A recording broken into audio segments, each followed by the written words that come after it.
បាទថ្ងៃនេះយើងមកញ៉ាំខប្រហុកត្រីពោសាច់ជ្រូកទាំងអស់គ្នាជាមួយខ្ញុំបាទ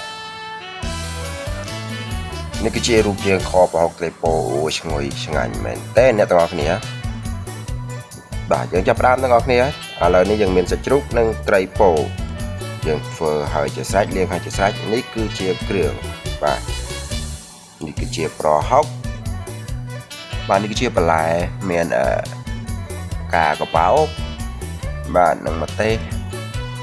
ហើយនេះគឺជាបន្លែទំនាប់បាទមានត្រប់ដកគោមានពេកក្តោបមានច្រើនយើងអាចដាក់ថែមច្រើនជាងនេះទៀតបានឥឡូវនេះយើងកូរ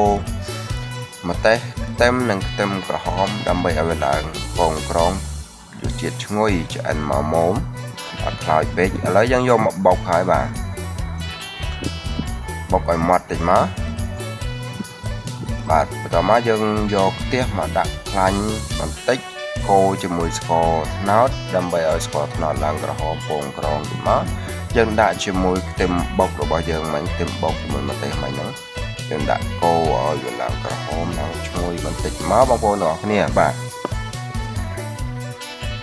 ឥឡូវយើងកូរជាមួយប្រហុកទៀតបាទទៅតាមតម្រូវការរបស់អ្នកដែលចូលចិត្តញ៉ាំអ្នកខ្លះចូលចិត្តតែប្រហុកយើងច្រើនទៅហើយដល់នេះយើងដាក់មកស្លាបព្រាទេបាទតបមកយើងកូរជាមួយសាច់ជ្រូកដើម្បីឲ្យក្លិនប្រហុកក្លិនគ្រឿងអីទាំងអស់ហ្នឹងវាកាត់ក្លិនឆ្អាបរបស់សាច់ជ្រូកបាទកូររងាស់វាឲ្យតិចមកហើយចាក់ទឹកចូលបាទយើងចាក់ទឹកចូលរងាស់វាឲ្យវាផុយសាច់ជ្រូកតិចមកបាទយើងបងគ្រឿងចូលមកឥឡូវ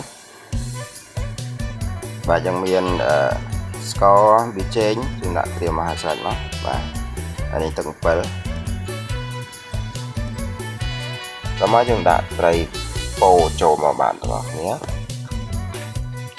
កូរវាតិចតិចយើងកូរកុំឲ្យខ្លាំងណាទាំងអស់គ្នាខ្លាញ់លោកវាបែកសាច់ត្រីបាទ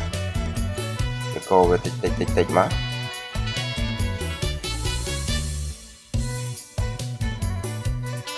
ហើយបន្តមកយើងភ្លក់បន្តិចសិនមកស្ទើអីបាទយើងបន្ថែមទៅដោយម្សៅស៊ុបទឹកត្រីទឹកអំពិលទុំបាទទឹកអំពិលទុំដាក់2-3ស្លាបព្រាចឹងមកតាមរសជាតិដែលយើងត្រូវការរួចហើយយើងបន្តទៅដាក់ជាមួយត្រប់រកគោហើយម្ទេសផ្លោកបាទតំបន់ខ្លះគឺហៅខុសគ្នាពួកប្រភេទប្រទេសបែបហ្នឹងបាទតំបន់ខ្លះគេហៅម្ទេសហាវ៉ៃមិនទេ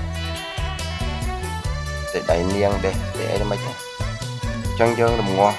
ត្រប់និងម្ទេសបន្លែហ្នឹងឲ្យវាឆ្អិនទៅមកបាទនៅពេលវាឆ្អិនមកល្មមយើងហើយយើងដាក់ស្លឹកខ្ទឹមរយស្លឹកខ្ទឹមតិចមកឈ្ងុយមែនទេអ្នកទាំងអស់គ្នាមើលសាច់ត្រីទាំងអស់គ្នានេះសាច់ត្រីគឺអត់បែកទេណាអ្នកទាំងអស់គ្នាបាទឥឡូវយើងបានរួចរាល់ហើយខប្រហុកត្រីពោសាច់ជ្រូកយើងបាទអូយបងប្អូនអាចសារយកទៅធ្វើក្នុងផ្ទះបានញ៉ាំទាំងអស់គ្នាបានណាបាទហើយចឹងទៅវីដេអូរបស់ខ្ញុំគឺមានតែប៉ុណ្ណេះហើយសូមអ្នកទាំងអស់គ្នាជួយចុច follow page និងជួយចុច subscribe channel YouTube របស់ខ្ញុំអ្នកមួយផងនិងតាមដានវីដេអូថ្មីរបស់ខ្ញុំទៀតបាទកុំភ្លេចចង់ឲ្យខ្ញុំធ្វើម្ហូបអីអាចចូល comment នៅក្នុងវីដេអូខ្ញុំបានណាខ្ញុំនឹងធ្វើឲ្យអ្នកទាំងអស់គ្នា